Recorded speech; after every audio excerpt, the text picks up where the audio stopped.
そんなはした金で私たちと仲良くしようとしてたんですか？その程度で偉そうに。世話になった覚えはないわ。息子の嫁は私を見下し、息子も一緒になって私を睨みつけている。あのさ、俺たちエリートにそんな小銭いらんわ。俺が恥ずかしい思いするからやめてくれない？息子の結婚式が終わり、これでやっと一息つけると思っていたのに、息子夫婦の門出を祝うために、結婚式費用とは別に用意した100万円だったけど、ありがたく自分の引っ越しのために使わせてもらうことにした。夫を亡くしたのはもう15年ほど前になるだろうか。娘が19歳、息子が13歳の時のことだった。朝、いつも通りに出勤していった夫をいつものように見送った。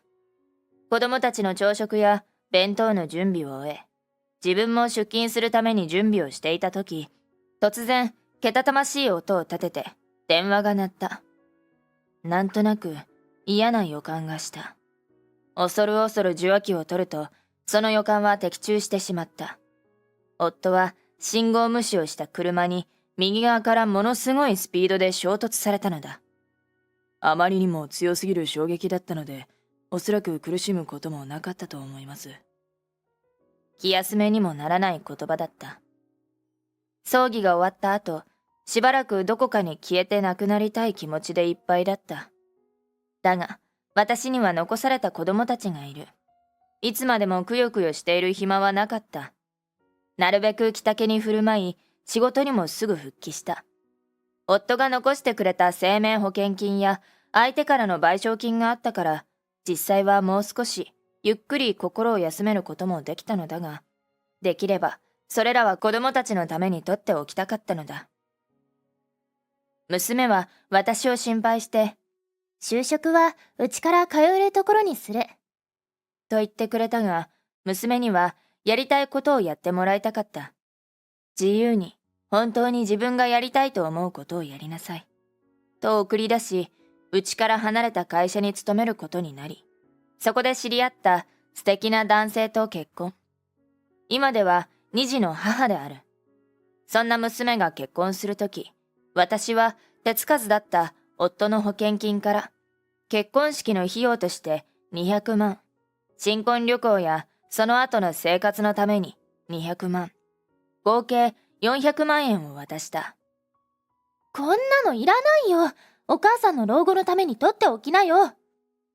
娘も娘の旦那も受け取ろうとはしてくれなかったが、半ば強引に、じゃあ子供が生まれた時のためにでも取っておきなさい、と渡した。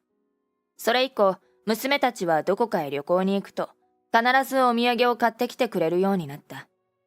そんなに気を使わなくていいのにと思う反面、やっぱり娘と孫と一緒にお茶を飲むのは楽しかったし、何より楽しそうだった旅行の話を聞くのが嬉しかった。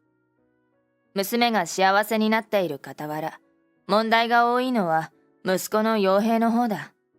陽平は思春期、反抗期に父親を亡くしたことで、かなり手を焼いてしまった。夫はよく、男のことは男が一番わかってるから、と言っていたので、任せっきりにしてしまっていたのがいけなかった。陽平が困っている時や悩んでいる時、私は十分に親としての役目を果たせていなかったのかもしれない。何かあったの？と尋ねても、陽平から返ってくるのは、お母さんにはわからないよ。という言葉だけ。その一言だけでも、陽平からの信頼がほとんどないことが伺えた。それでも私なりに精一杯向き合ったつもりだ。学校のカウンセラーの先生に相談をしに行ったり、ママ友からアドバイスをもらったり、夫と同じようにとはいかないまでも、私なりに一生懸命頑張ってきた。その甲斐があったのか、それとも陽平が自分で気づいてくれたからなのか、とにかく息子は立派に育ってくれた。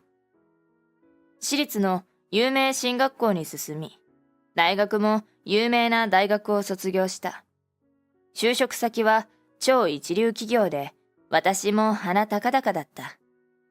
実家から通ってる友達はいくらか家にお金を入れてるらしいんだけど、将来のために金貯めたいんだ。だから生活費は入れられないんだけどいいかな。傭兵のその言葉に対し、私の答えはイエスだった。もともと傭兵から生活費をもらおうとも思っていなかったし、もらったとしても手はつけずに取っておいただろう。就職してから3年が経過したある日、傭兵が突然、結婚しようと思ってるんだ。と言いながら、可愛らしい女性を連れてきた。その女性は、ジュリさんという名前で、傭兵とは付き合って2年ほど経っているという。そんなことには全く気づいていなかった私は驚いてしまった。しかし、ジュリさんはニコニコと穏やかそうな人だったし、こんな可愛らしい人が傭兵と一緒になってくれるのならと、私もほっとした。挨拶をした後は何度も我が家へ遊びに来るようになった。ジュリさんは気の利くいい子で、進んで私を手伝ってくれる。料理は少し苦手そうだし、掃除も少し大雑把なところがあるが、問題はないだろう。傭兵には小さい頃から一人で生きていけるようにと家事を叩き込んだし、今の時代、家事は女性だけのものではない。結婚しても共働きをしていくそうだから、なおさら夫婦二人で分担し合えばいいだけの話だ。二人が仲良さそうに寄り添いながら食事の片付けをしている姿を見て、この15年間の努力が報われた気がしていた。まるで隣に夫がいて、今までありがとな、と言ってくれているような、そんな温かい気持ちになった。二人はそのまま順調に交際を続け、半年ほど前に、結婚したら家を出るつもりだったから、と言って、家を出て駅前のマンションを借り、二人暮らしを始めた。一人ぼっちになって、初めて自宅が広すぎると感じた。今までは娘や息子たちのものがたくさんあったのに、急に空っぽになったようだった。いわゆる鳥の巣症候群ってやつなのだろうと思い、精力的に以前の友人たちと交流するようにしていった。なるべく一人でいる時間を減らしたかったのだ。ちょうどみんなも子供たちが巣立っていき、同じようにどこか寂しい思いを抱えている人もいたようで、一緒にランチを食べたり、たまには旅行に行ったりして楽しい生活を送っていた。ジュリさんの両親とも顔合わせをしたのだが、ちょっと厳しそうなお父さんではあったが、娘であるジュリさんを見守る温かい眼差しに夫の面影を見た。きっと大丈夫だ。何かあっても傭兵とジュリさん、二人で困難を乗り越えていけるだろう。もし二人ではどうしようもできない壁が現れたら、その時はジュリさんの両親と共に手助けをしてやろう。私は二人の結婚が幸福なものであることを信じて疑わなかった。しかし、その願いはあまりにもあっさりと裏切られてしまった。結婚式の会場や規模については二人に任せっきりにした。姑がやいやいと口を出していたらきっと鬱陶しいだろうなと思ったからだ。自分たちの一生で一度の晴れ舞台だ。たくさん話し合ってたくさんぶつかって二人の望む形で式を挙げてほしかった。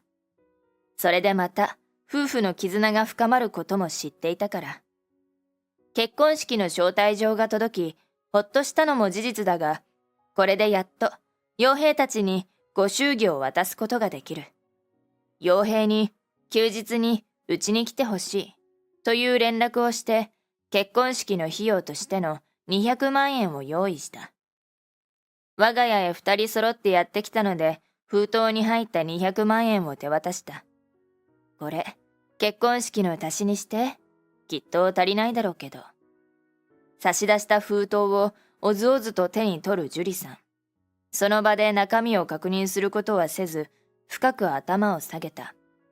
ありがとうございます。助かりました。いい式にするので、楽しみにしていてくださいね。満面の笑みを向けられ、ほっと胸をなで下ろした。いらないと突き返されても渡すつもりでいたが、やはり気持ちよく受け取ってもらえると、こちらもほっとする。気分も良くなり、その日は夕食まで3人で過ごした。久しぶりの家族での食事は楽しくて、その時の高揚感はしばらく続いていた。結婚式は大成功だったと言えるのではないだろうか。豪華な装飾に美味しい料理、催し物もたくさんあって、参加した人全員が満足そうな顔をして帰っていった。樹里さんも幸せそうな顔をしていたし、傭兵も立派で凛々しい顔になっていた。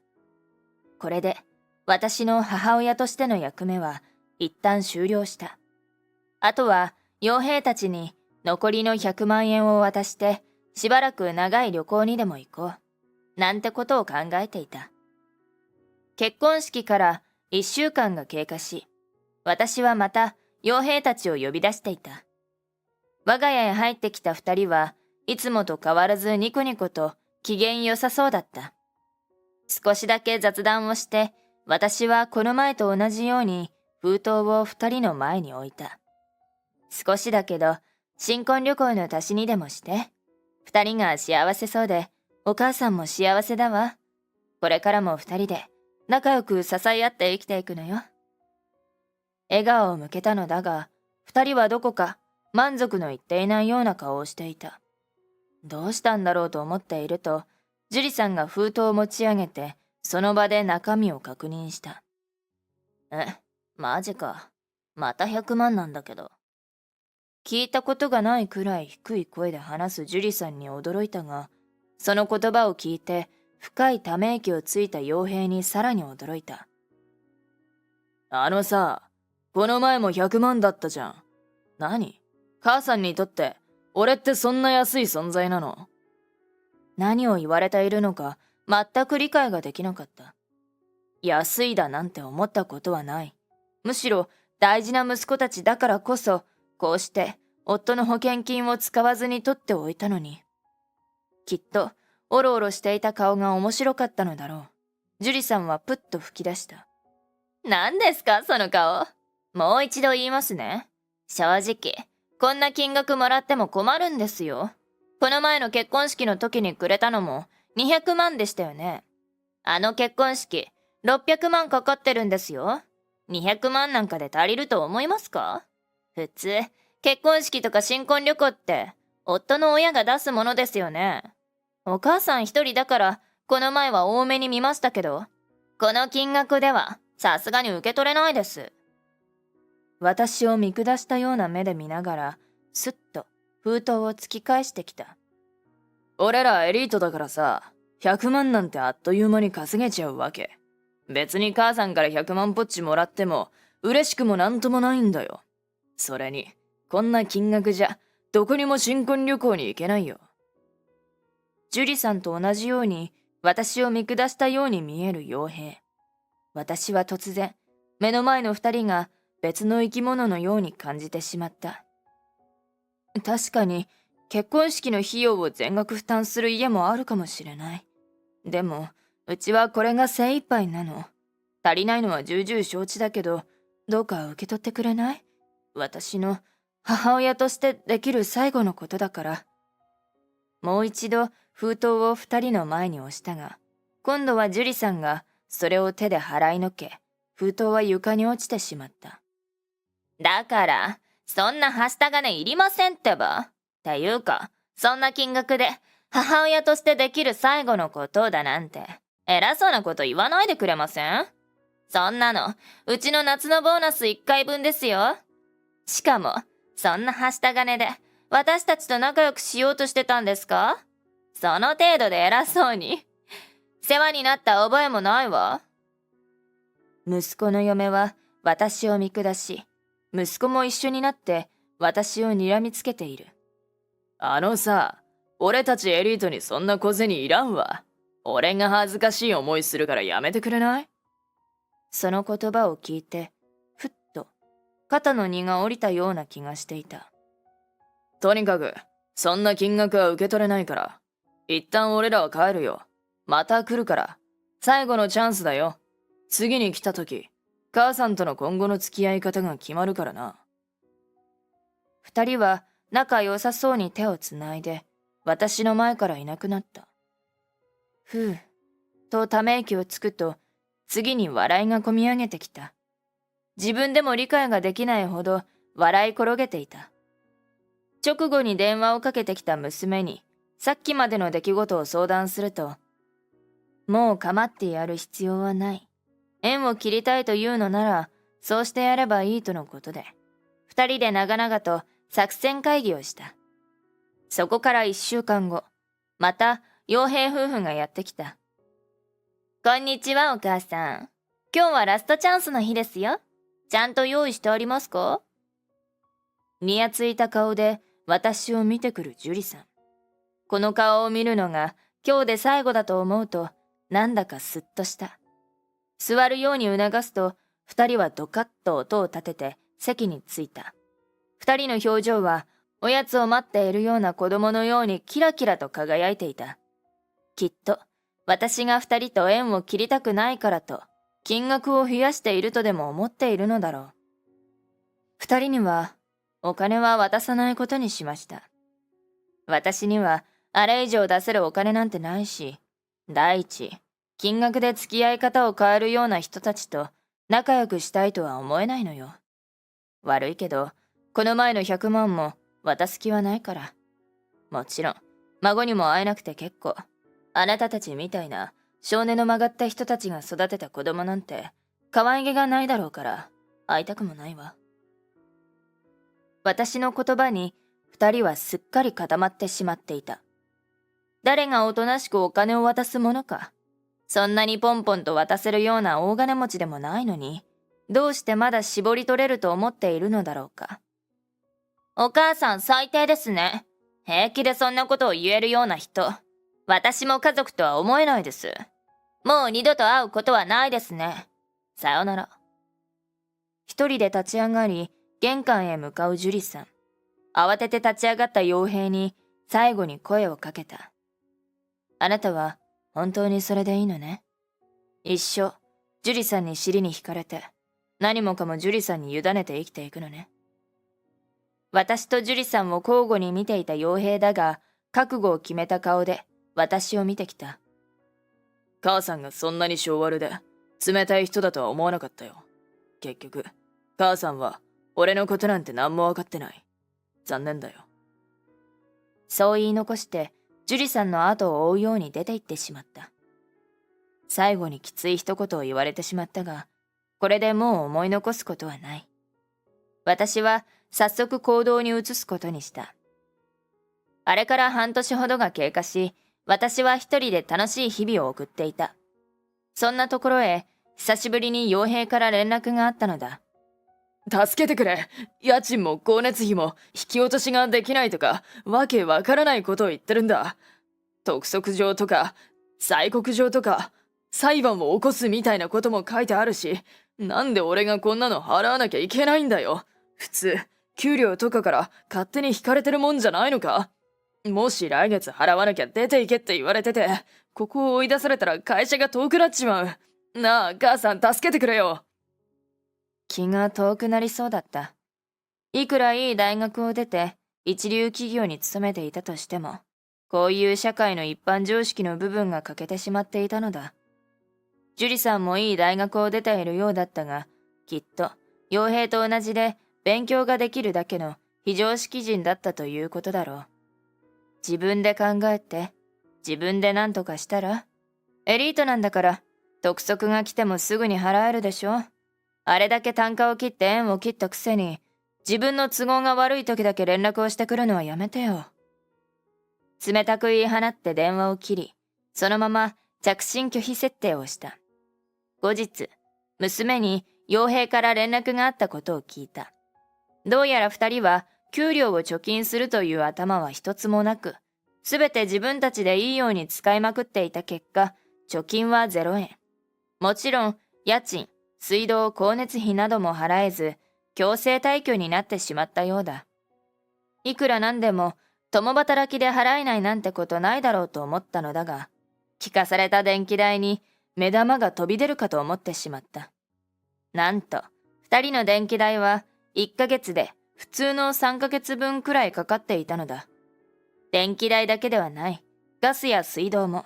家賃に関しても、いくら高級鳥の二人だったとしても、身の丈には合っていない。